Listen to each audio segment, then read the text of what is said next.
Meridian commerce classes में मैं सुनील लोंगानी आपका स्वागत करता हूं। आज हम सीखेंगे यूनिट कोस्टिंग चैप्टर नंबर 8 का क्वेश्चन नंबर 2। क्वेश्चन में गिवन है from the following particulars prepare a cost sheet showing.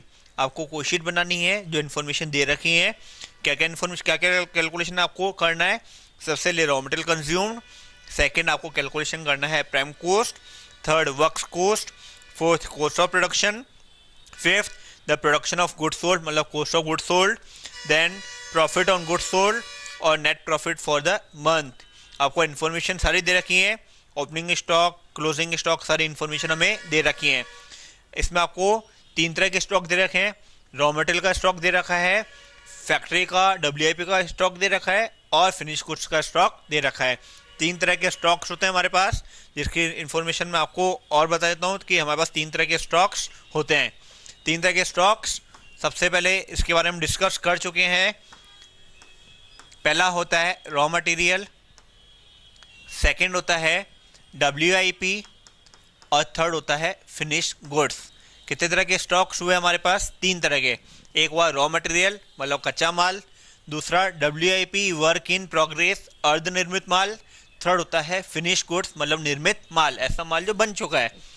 Raw material का ट्रीटमेंट हम कोस्ट शीट में कहाँ करते हैं? जब हम रॉ मटेरियल कंज्यूम निकालते हैं। रॉ मटेरियल कंज्यूम मतलब प्राइम कोस्ट से पहले हमें रॉ मटेरियल कंज्यूम की कैलकुलेशन करनी होती है। और रॉ मटेरियल कंज्यूम कैसे करते हैं? Opening stock plus purchase less closing stock, इस तरह हमें रॉ मटेरियल कंज्यूम कैलकुलेशन करना होता है। सेकेंड होता है WIP अर्ध निर्मित माल, जो ना तो रॉ मटेरियल है ना फिनिश गुड्स है। नॉर्मली इसका ट्रीटमेंट होता है फैक्ट्री ओवरहेड्स के बाद। नॉर्मली इसका ट्रीटमेंट कब होता है? फैक्ट्री ओवरहेड्स के बाद में। लेकिन जब तक क्वेश्चन में कुछ बोला नहीं गया है तब तक तो हम करेंगे फैक्ट्री ओवरहेड्स के बाद। लेकिन अगर आपको क्वेश्चन में दे रखा है कि आपको WIP की वैल्यूएशन प्राइम कोस्ट पर करनी है, जैसे क्वेश्चन नंबर 2 में क्या गिवन है? क्वेश्चन नंबर 2 में गिवन है WIP प्रोसेस में be valued at prime cost. WIP की कैलकुलेशन आपको प्राइम कोस्ट पे करनी है, मतलब जब आप प्राइम कोस्ट कैलकुलेट करो तो आपको इसमें WIP का ट्रीटमेंट शो करना है eight opening stock less closing stock. Third होता है फिनिश गुड्स, इसका ट्रीटमेंट कहाँ होता है? ऑफिस ओवरहेड्स के बाद। ऑफिस ओवरहेड्स के बाद। इस चीज़ को समझाने का इस चीज़ को बताने का एक ही मकसद था कि इस क्वेश्चन में आपको दे रखा है कि WIP का ट्रीटमेंट जो करना है वो आपको किस पर करना है? प्राइम कोस्ट पर। प्राइम कोस्ट पे जब आप प्राइम कोस्ट कैलकुलेट करो तो आपको WIP का ट्रीटमेंट करना है। सबसे पहले में दे रखा है stock in hand 1 June, means हमारे पास ओपनिंग स्टॉक है 1 जून को। रॉ मटेरियल का भी है, WIP का भी है, FG का भी है।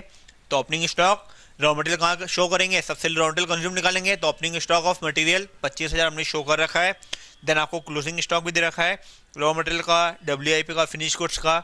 Purchase of raw material given है, सेल्स दे रखी है आपको, डायरेक्ट वेजेस दे रखा है, नॉन प्रोडक्टिव वेजेस, फैक्ट्री के एक्सपेंसेस दे रखे हैं, ऑफिस के दे रखे हैं, सेलिंग और डिस्ट्रीब्यूशन के आपको दे रखे हैं। सबसे पहले हम निकालेंगे रॉ मटेरियल कंज्यूम्ड। क्या फॉर्मूला होता है? Opening stock of material add purchase of raw material less closing stock of raw material. हमें ओपनिंग स्टॉक कितना शो कर रखा है? 25,000, तो हमने 25,000 ऐड कर दिया। एड परचेस 21,900, टोटल कितना आया? 46,900 less closing stock of material 26,250, कितना आएगा? 20,650 हमारा क्या आया? रॉ मटेरियल कंज्यूम नहीं आया, इसको बोलेंगे मटेरियल कंज्यूम आ गया। रॉ मटेरियल कंज्यूम कितना आएगा? 20,650, 20,650। अब इसमें क्या जोड़ेंगे अपन? डायरेक्ट खर्चे। उसके बाद में हमें WIP का ट्रीटमेंट करना होगा। डायरेक्ट वेजेस कितना है हमारा? डायरेक्ट वेजेस है 17,150, टोटल कितना है? 37,800। अब इस क्वेश्चन में साफ बोल रखा है कि WIP की वैल्यूएशन आपको किस पर करनी है? प्राइम कोस्ट पर।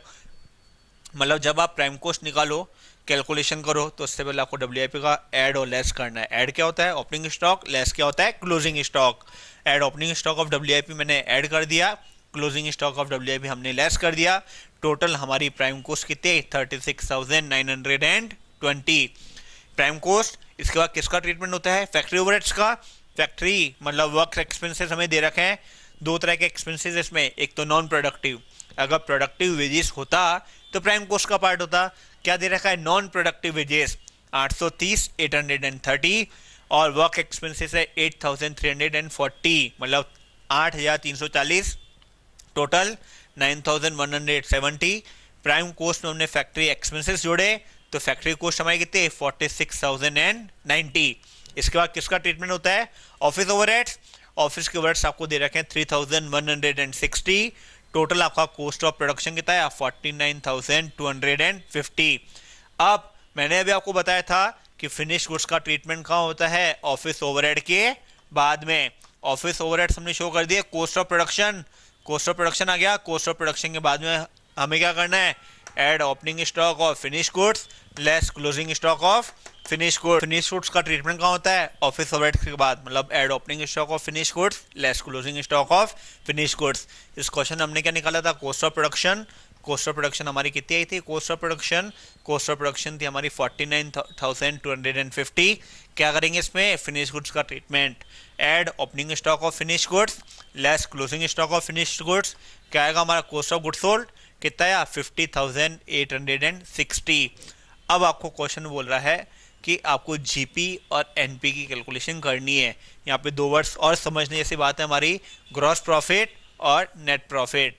क्या बोल रखा है, क्वेश्चन ने दे रखा है ना आपको, क्या दे रखा है, बिके हुए माल के उत्पादन लागत है क्या हमारी। अब ये क्वेश्चन बोल रहा है the profit on goods sold, profit कितना हुआ गुड्स सोल्ड पर। प्रॉफिट सेल्स में से हम क्या करेंगे, जो हमारा कॉस्ट ऑफ गुड्स सोल्ड है उसको हम क्या करेंगे, लेस करेंगे। मतलब सेलिंग और डिस्ट्रीब्यूशन लेस नहीं होंगे। कॉस्ट ऑफ गुड्स सोल्ड मतलब जो सेल्स में से हम क्या करेंगे, cost of goods sold less करेंगे तो क्या आएगा हमारा ग्रॉस प्रॉफिट। और ग्रॉस प्रॉफिट में से हम क्या करेंगे, सेलिंग एंड डिस्ट्रीब्यूशन ओवरहेड्स को क्या करेंगे, लेस करेंगे तो हमारा क्या आएगा, net profit. Means net profit में सेलिंग और डिस्ट्रीब्यूशन के एक्सपेंसेस लेस होते हैं, जबकि ग्रॉस प्रॉफिट में सेलिंग और डिस्ट्रीब्यूशन के एक्सपेंसेस लेस नहीं होते हैं।